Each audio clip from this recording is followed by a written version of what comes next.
They thought they could bury me in paper. Instead, they gave me the blueprint for their downfall. It all started with steel bollards, concrete, and a locked gate, blocking the only road leading to my farm. Their message is clear. You are no longer welcome here. What they didn't expect was, I am not an irresponsible landlord. I'm a Texas rancher, with the tools, the time, and a healthy dose of vengeance in my blood. They tried to cut off contact with me, so I built a toll booth.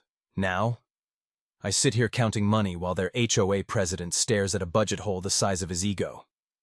And you, where are you watching this video from? Have you ever had trouble with your HOA? Leave a comment. I bet any nightmare you've ever had still can't compare to what I'm about to show you. My name is Ethan Morgan. I'm a 38-year-old business consultant, part-time handyman, full-time stubborn Texan. And 2 years ago, I left the sleek conference rooms, endless client calls, and a perfectly manicured life to buy a dilapidated ranch on the edge of nowhere. What I found was not appealing. It was 30 acres of scrubland, a farmhouse that leaned against every gust of wind, and a barn so brittle it creaked when you looked at it from the side.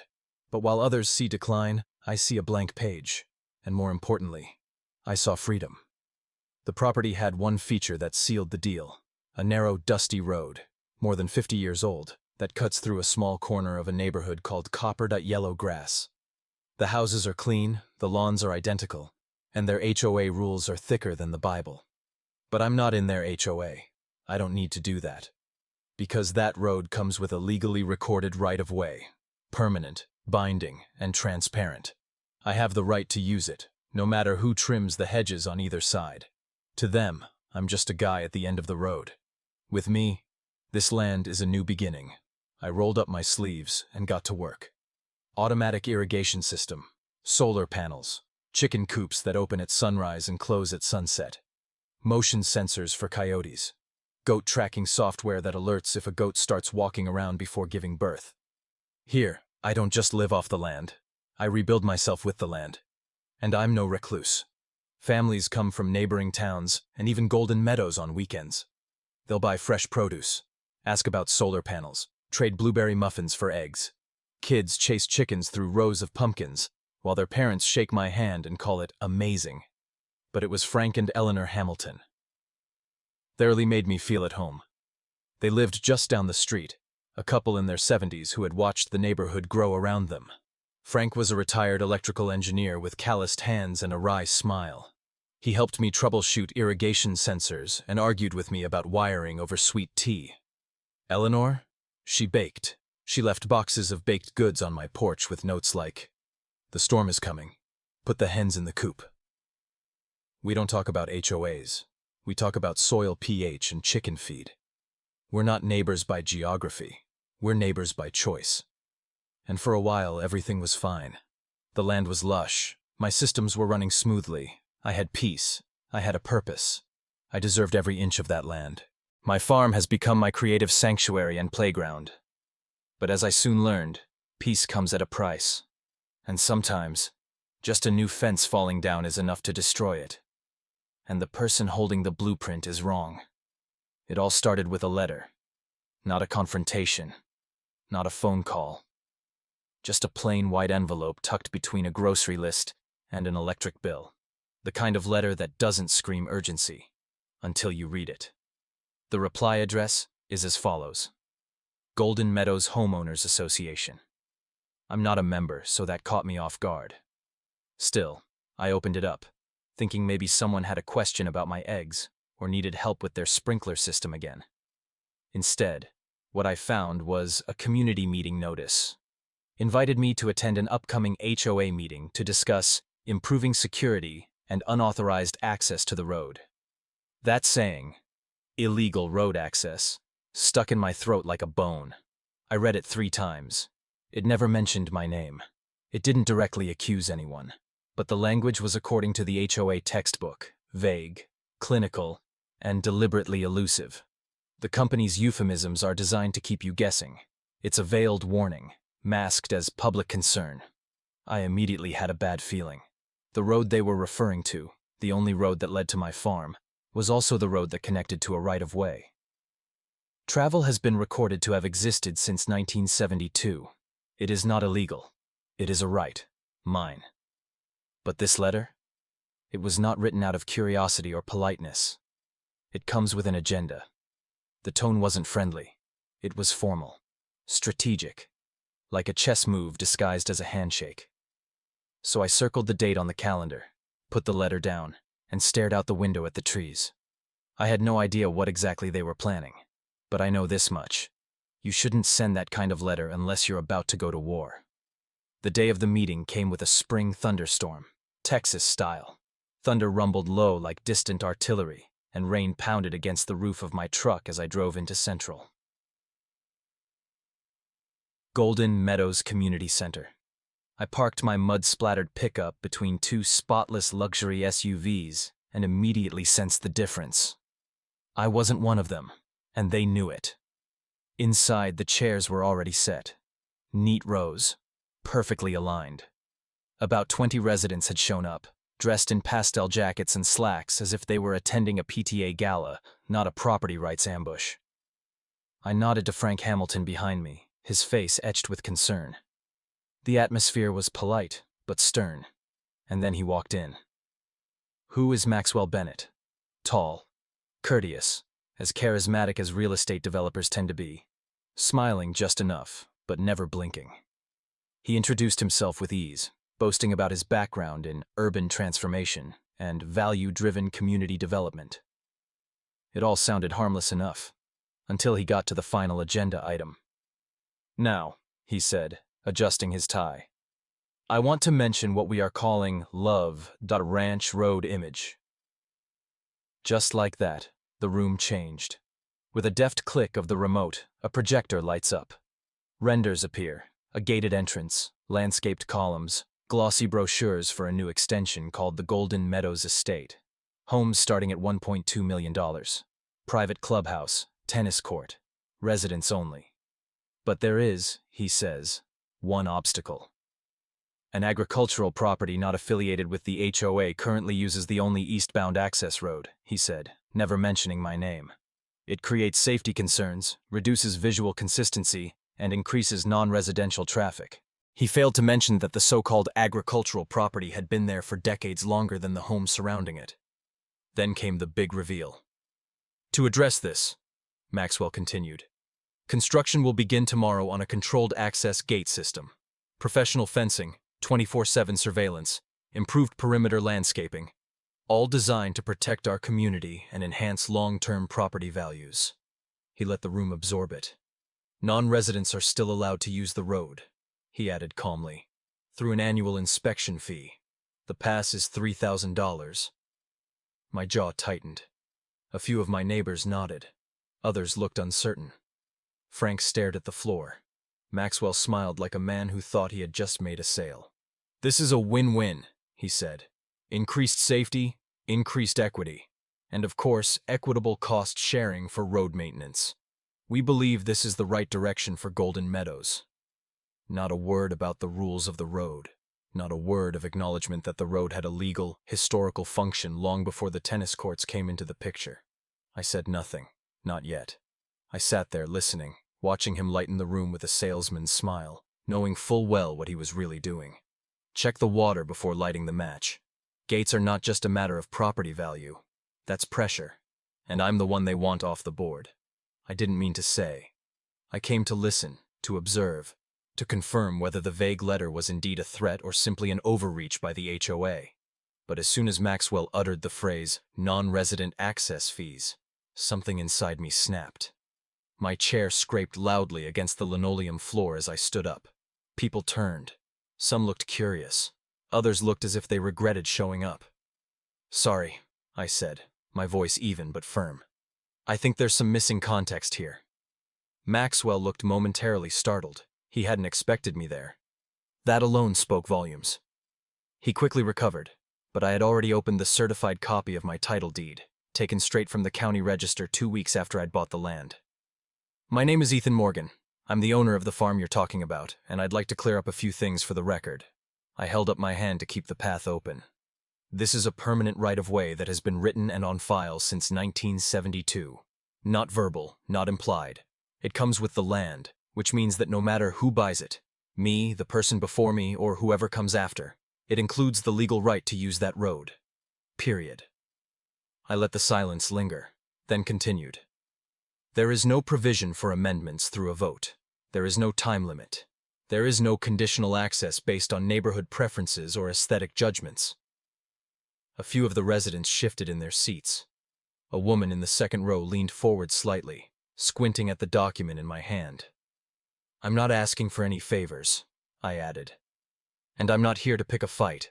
But if this council intends to restrict access to a legally protected road, then that's not a discussion about fees.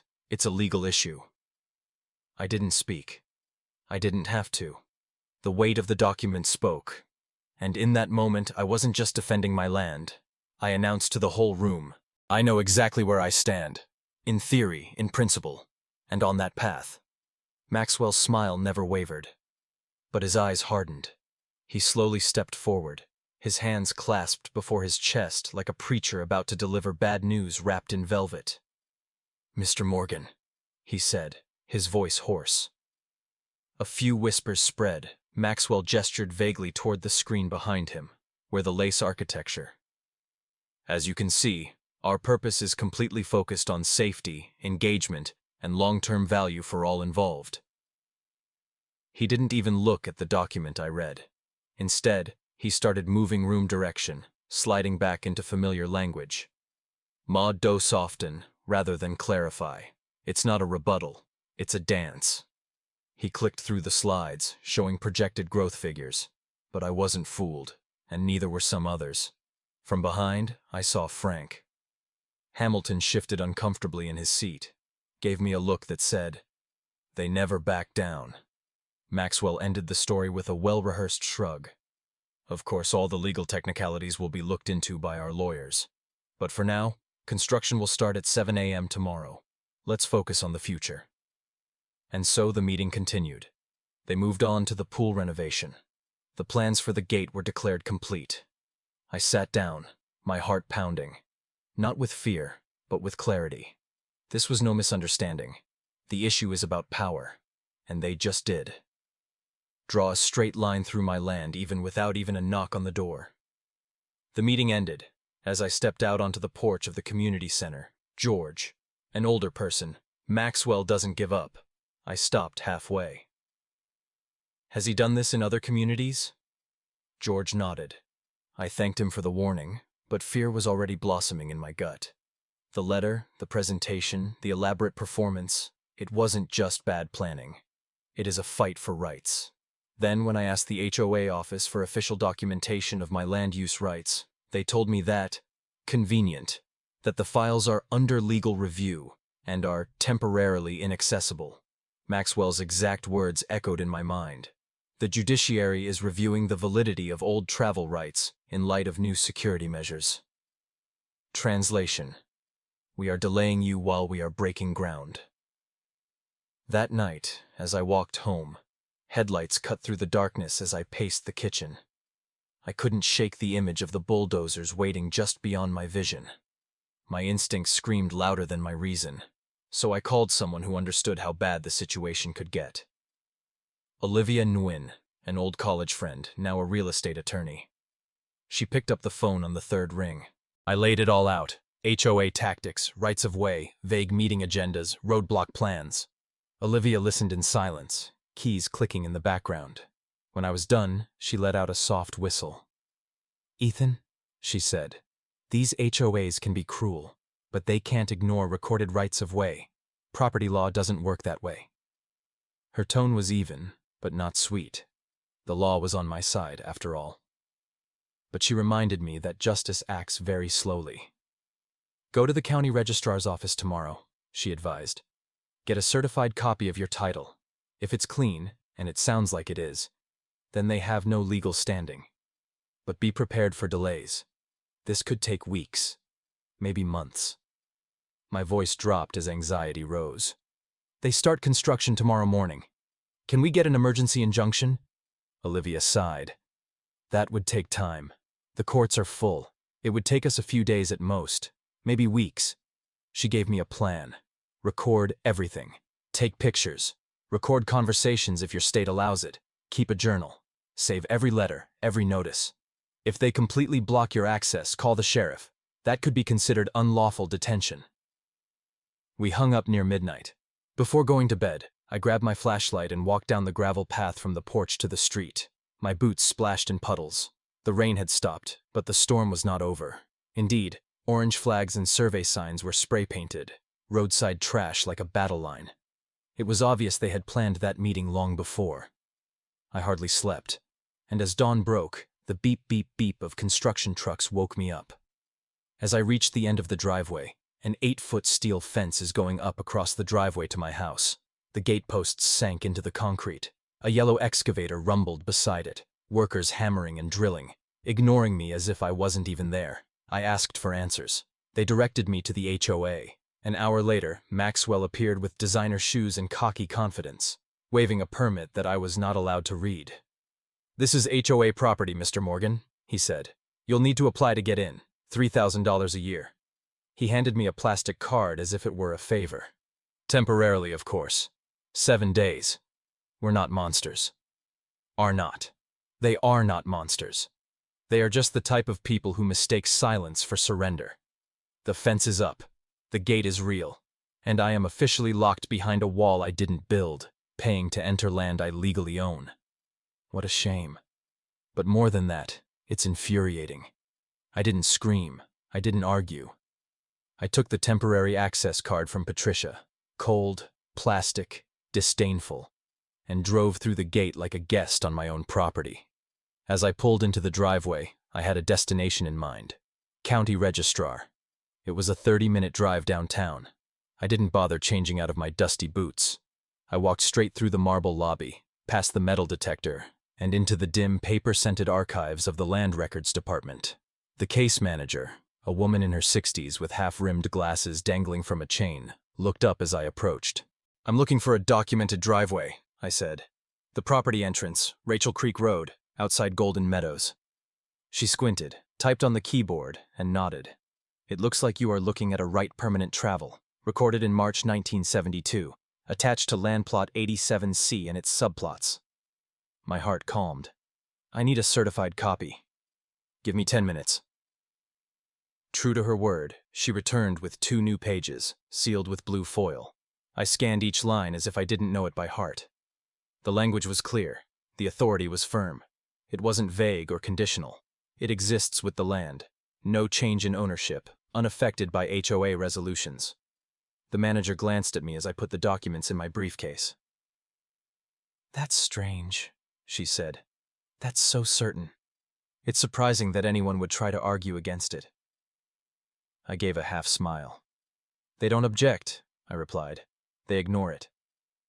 From there, I drove straight to Olivia's office, on the 5th floor of a modest mid-rise on the east side of town.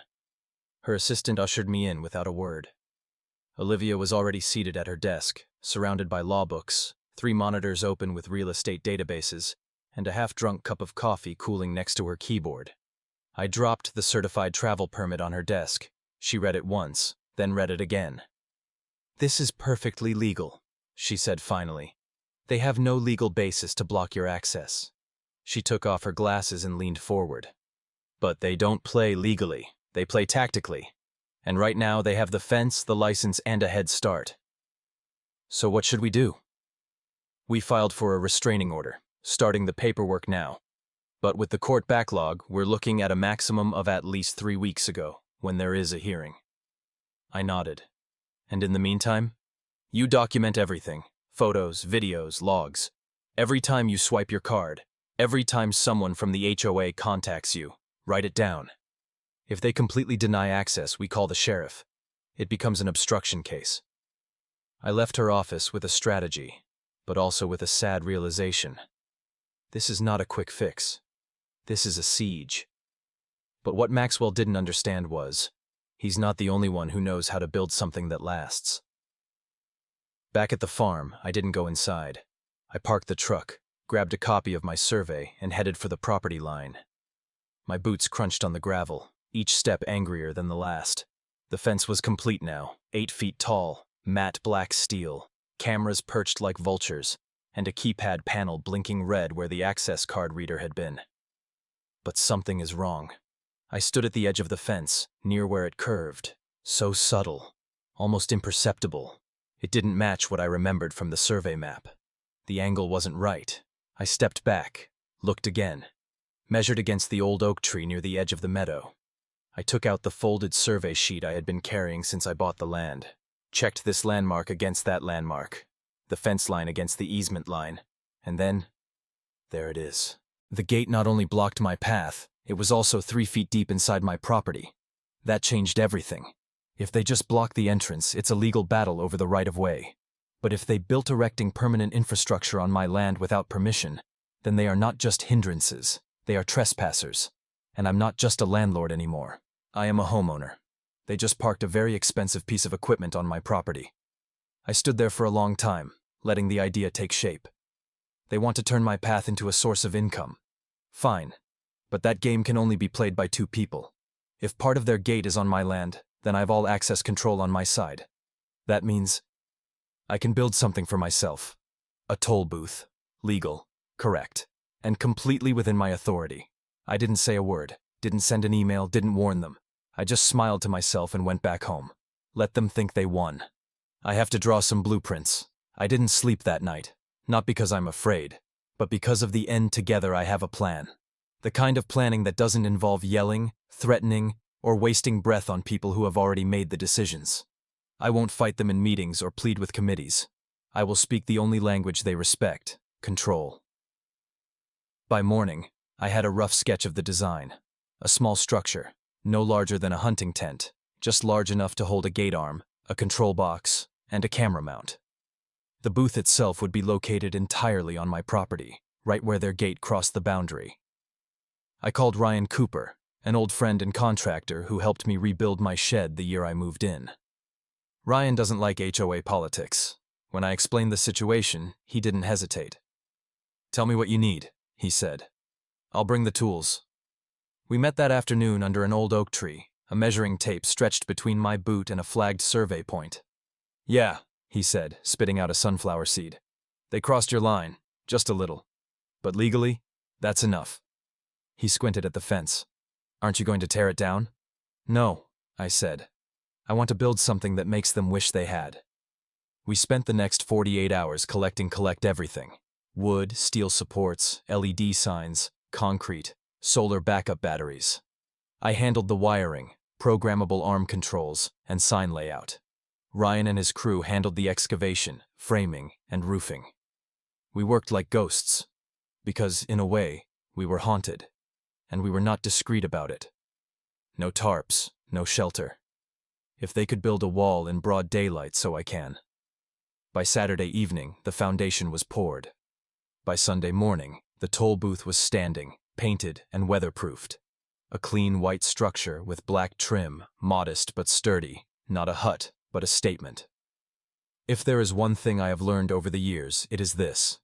People will break down what they don't understand, especially when it threatens their illusion of control. So I don't just build a toll booth. I design a fort disguised as a warehouse. From the outside, it looked simple. A whitewashed structure trimmed in black, no bigger than a garden kiosk. But inside the walls, that was where the real fighting was. The entire system is powered by an array dedicated solar energy, powered by 2 deep-cycle batteries buried beneath the structure in weather-tight compartments. Even if someone cuts the main power line, or tries to, the booth will operate for 72 hours without sunlight. The gate mechanism is reinforced with steel, anchored in a 3-foot-deep poured concrete base. I programmed the motor with code-safe reset only can be activated from my phone using 2-factor authentication. No remote override, no bypass. I have installed 2 security camera visible, one facing the road, one facing the driver's side window. But real protection comes from 4 hidden mini-camera, embedded in the outer shell, powered via a separate circuit and connected via a cellular line. All license plates, every face, all interactions. Everything is uploaded in real time to a secure cloud account with rotating backup storage. Even if someone tries to destroy the store itself, the footage will be in 3 places at the moment the hammer falls. Payment system? Custom coded. I repurposed a Raspberry Pi I built years ago to run a mobile maker booth, but this time I integrated it with a touch payment terminal, QR code scanning for e-wallets, and encrypted receipt systems. Every transaction leaves a trace, and on the front panel of the station, just above the toll booth, I mounted a sign, cold rolled steel newspaper, laser engraved with a single line. Interfering with this device may constitute a federal crime under Title 18. Is it dramatic? Maybe. Does that make them think again? Absolutely. I'm not trying to provoke anyone. I'm trying to survive. Longer than them. If Maxwell or anyone in the HOA thinks they can send someone in the middle of the night to smash up my booth and solve the problem they are in for a surprise, because I'm not just building something functional, I built something to review, and whether they realize it or not, they just entered a chess game where I was 3 moves ahead. I mounted a laminated sign, private road, access, according to property use agreement, $20 per border crossing, monthly pass, $100 payment required at point of entry. We installed it with a basic sliding gate arm, like the ones they have. I programmed it to lift after card, mobile, or cash payment, thanks to a modified POS terminal I originally built for my roadside vegetable stand. By mid-morning, the first cars were lining up. HOA residents were returning from their weekend getaways. I stood by the booth in a button-down shirt and clean jeans, my sign in hand, as if this were the most normal thing in the world. The first driver rolled down the window. "What is this?" the woman asked, confused. "Where is the HOA gate?" "You're right," I replied. "But this stretch of road, it's mine. And starting today, it's a toll road." She blinked. "You're charging us?" "No," I said calmly. "I'm charging for the use. Land you have crossed without permission. That gate over there? They built it on my land. This is me exercising my right of way, just like they did." More cars lined up behind her. Ryan stood nearby, arms folded, watching like a doorman outside a country club. We weren't rude. We weren't aggressive. But we don't step back. No press releases. No online criticism. No threats. Just one simple, obvious, undeniable truth. They want a gate. Now they have 2. By early afternoon, the news had spread like wildfire. The cars lined up close together, slowly moving down the street in amazement. Some drivers laughed and thought it was just a joke. Others objected, expressing disappointment at the sudden change. Some people muttered curses. But what about the majority? They paid. Because at that point they had no other choice. A shiny HOA gate can look very impressive. But it still lies neatly on a strip of land. Legal. Belongs to me. And now what? The ribbon has a price tag attached. I'm still polite. Professional. No yelling. No sarcasm. Just the truth. "This road runs through my land," I calmly explained. "Under Texas law, I have the right to control access to it, just like the HOA does on their end. And here's the funny thing about control. When people realize it's arbitrary, they no longer trust the key holders." By 4 p.m., Patricia Attorney, the HOA property manager, arrived in his silver SUV. She rolled down the window with her usual coldness and looked at me as if I had insulted her family crest. "What is this, Mr. Morgan?" "Private access control," I said firmly. "Standard procedure." "This is illegal. I'm calling Maxwell." She did not pay. Instead, she parked her car on the side of the road and began pacing back and forth with the phone pressed to her ear, her voice getting louder with each step.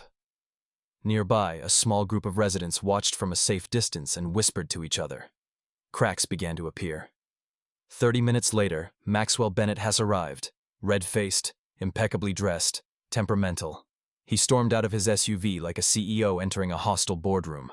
No greetings, no questions, just accusations.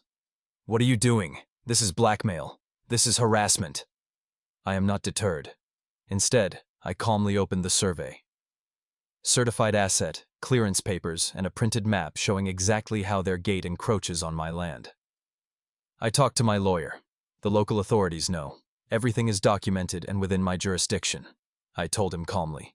"You are free to consult with your legal team and file a civil complaint, just as I was informed when I was blocked the way I Maxwell stuttered and spat.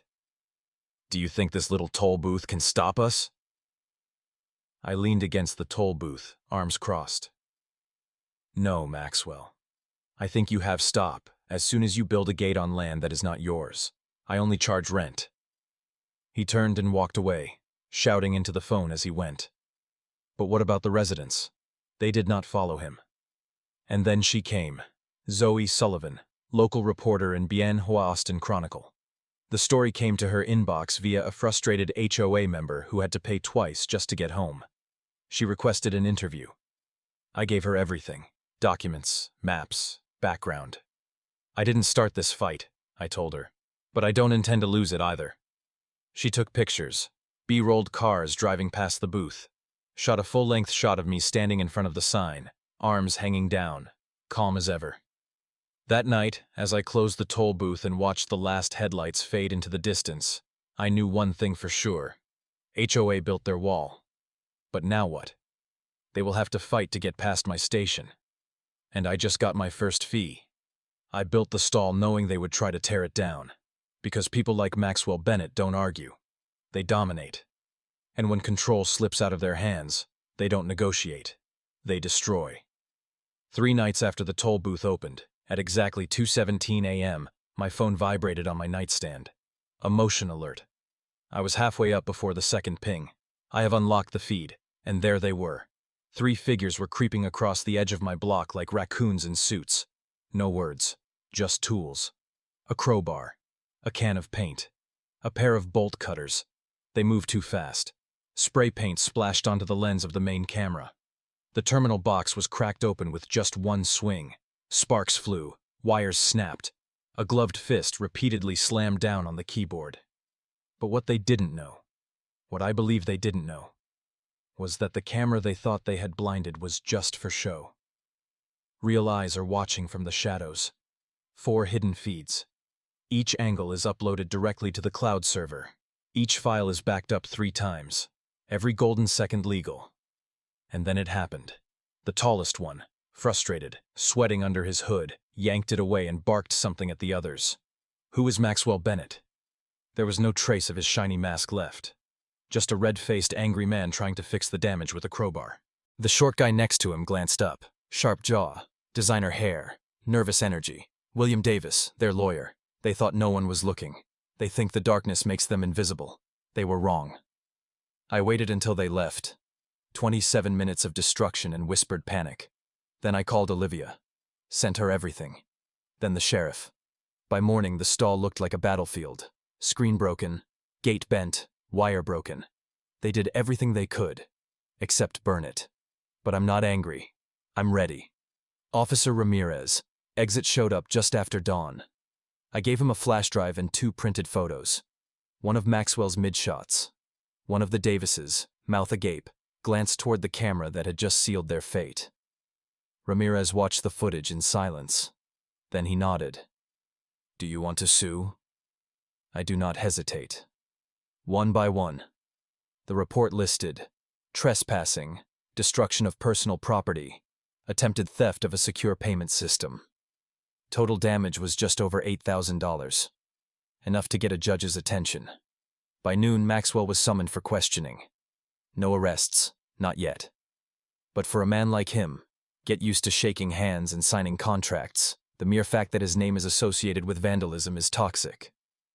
I rebuilt the booth in just 1 day. Stronger, smarter, angrier. Ryan helped me install steel panels under the siding. We reinforced the roof, relocated wiring, and installed 2 more hidden cameras. And then, to be safe, I replaced the old toll sign with a new one. Bold, clear, centered black text on a new white background. Maxwell Bennett, $1,000 per border crossing. Not for profit, not for revenge. To remember. Let him remember what happens when you try to bury someone in their own land, and forget that they know how to build an escape route. Maxwell thought the worst was over. A smashed booth and a few half-hearted denials would be enough to stave off the consequences. He has no idea. I just started. Because I don't want to deal with it. I don't want revenge. I want a dry display. First is email. It arrived in my inbox anonymously. No name, no subject line. Just a forwarded thread from inside the Golden Meadows HOA board. Buried in a string of dry meeting summaries and landscaping discussions was a line from Maxwell himself. Once Morgan realizes he can't easily access his assets, he'll give up. We'll offer to buy them back at 60% of the valuation and see it as a win for the community. The short-term inconvenience will be worth it when the asset value increases by 30%. I read it 3 times, each word tightening in my chest like a vice. This is not just manipulation, but a coordinated effort to undermine my legal rights for financial gain. I did not answer. I forwarded it straight to Olivia. Next, I compiled everything from the vandalism. Every second of the scene is destroyed. Every high-resolution still photo, timestamp, and full summary of the damage. I added a printed survey map showing where the fence entered my property, and a digital log of every toll transaction since day 1. But the final blow came from Maxwell himself. 2 days after the vandalism, I invited him to a problem resolution meeting. Neutral Point, Olivia's law office. Surprisingly, he accepted. He arrived late, smug as usual, with his lawyer at his side. We sat across from each other at a polished oak table under a sign that read, "Recording available on premises," in plain black letters. I offered him a simple deal. Break the gate. No fee. Publicly acknowledge my rights. In return, I will waive the fees and dismantle the toll booths.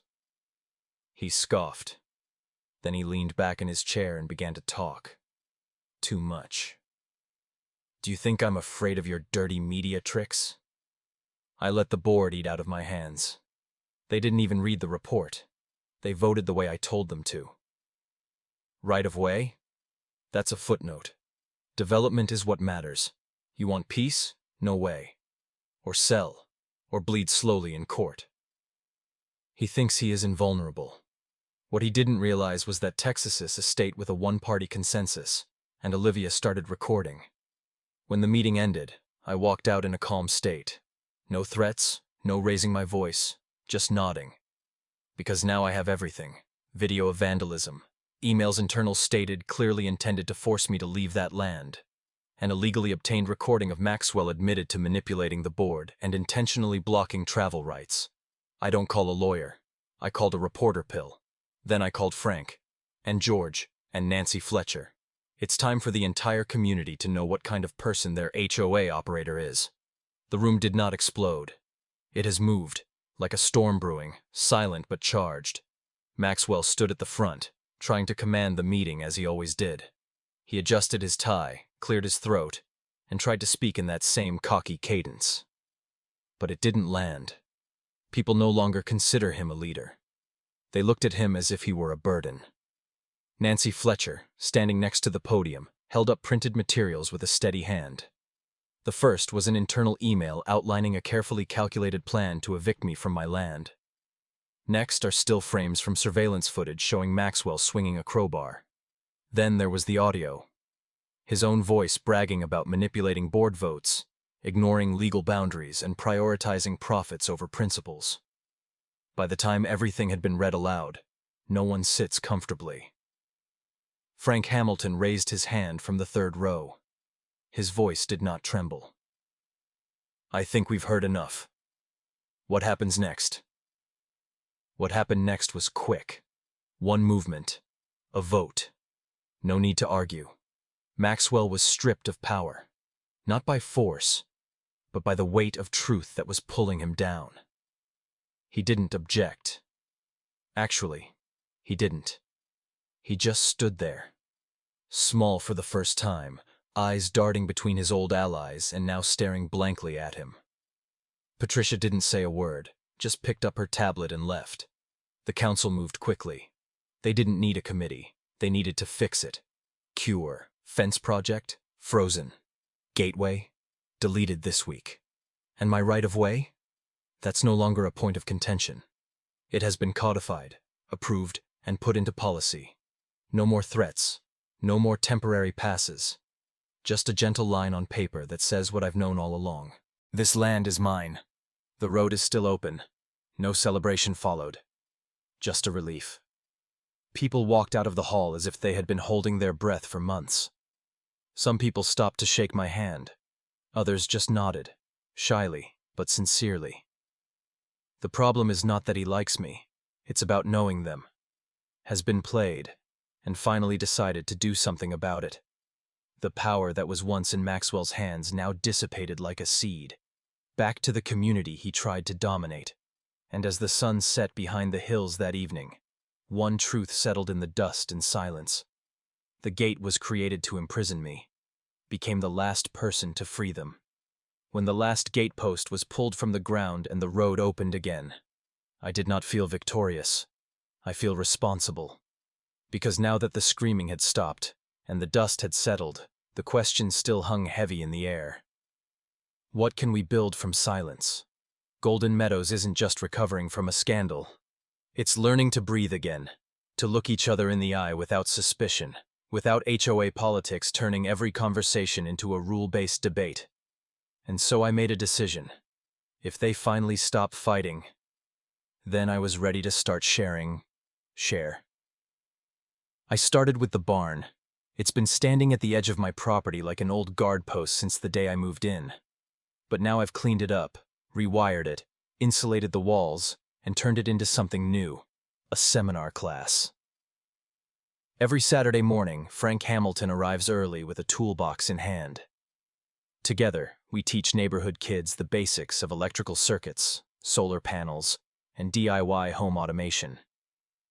Sometimes the steadiest hands are those who have had to rebuild many times, Frank told them. Eleanor carries packets of seeds and mason jars. She conducts free gardening classes, teaching everything from composting to preserving heirloom seeds. The same hands that once baked legendary blueberry pies now show children how to plant carrots in neat rows. Word spread quickly. People who once dismissed me as the guy down the road now flocked to my path with questions, ideas, and stews. A father asked if I could help him install a drip irrigation system in his backyard. A retired teacher offered to lead nature walks along the creek bed behind his house. We added picnic tables, a lending library, even a weekend farmer's market where kids can sell their own vegetables. Not for profit, but for pride. The farm has become something bigger than me. It has become where the fence should never have been built, but is now torn down. And where the toll booth used to be, I planted many wildflowers. No plaque, no monument, just a soft background where the conflict once began. But I did leave one thing behind, a small hand-carved wooden plaque. Never pick a fight with a constructive and sharing farmer. The story doesn't end with revenge. It doesn't end with lawsuits or handcuffs. It ends the way it should always begin, with the neighbors looking on. Look out, not in. And as more and more people walked through my gates, not because they had to, but because they wanted to, I realized something. What they tried to take from me was more than just a road. It is one future. And now that future has roots, sunlight, and space to grow. The fence they built was not all metal and concrete. It was a message meant to isolate, to control, to remind me that power belonged to someone else. But the fence is rusty. But the truth is not. Where that cold steel once stood, there is no longer a trace. Gate. Open. Unchained. Swaying gently in the wind, as if it had been waiting all along for people to pass by. No lock. No fee. Just need space. And invitation. The very thing they parted ways with became symbolic of what came next. Not a fortress, but a bridge. The toll booths are gone. The arguments are over. But what remains is stronger than any wall they tried to build. The fence that served as isolation has been replaced by a welcoming gate, and to me, that is the real victory. It's not that I keep my land, but in the end, we make room for each other. I never intended to charge tolls. But when people started throwing away $20 bills just to take them home, I knew that money had to be used for something better. So I set up a fund. Land Rights Defense Fund, dedicated to helping others who were experiencing the same bureaucratic impasse I had. Families harassed over the height of their mailboxes, backyard chickens, or the shape of their flower beds. Not much at first, but as word spread, donations followed. Lawyers volunteered their time. Surveyors offered discounts. We weren't just protesting. We were showing up. Meanwhile, the farm continued to grow in ways I never expected. A small sign right where drivers usually stop. Caution. You are now entering a neighborhood of common sense. Please act with kindness. Because in the end, the best revenge isn't about the price. It was a power struggle. On a picnic. Interact. If you've made it this far, thank you for joining me on this bumpy road. And if you're watching this while escaping from your own HOA meeting, let me know in the comments. What's the craziest thing your HOA has ever tried to do? I promise, you are not alone. And if you're struggling with yourself right now, for a gate, a garden, or just a little peace and quiet, remember this. Record everything, know your rights, and never underestimate a cool neighbor with good Wi-Fi and a welder. If you found something useful in this story, please hit the like button, subscribe for more stories from the brink of absurdity. Because here, we don't just mend fences, we learn to tear them down and build something better in their place. Thanks for watching. Now I have to automate a chicken coop.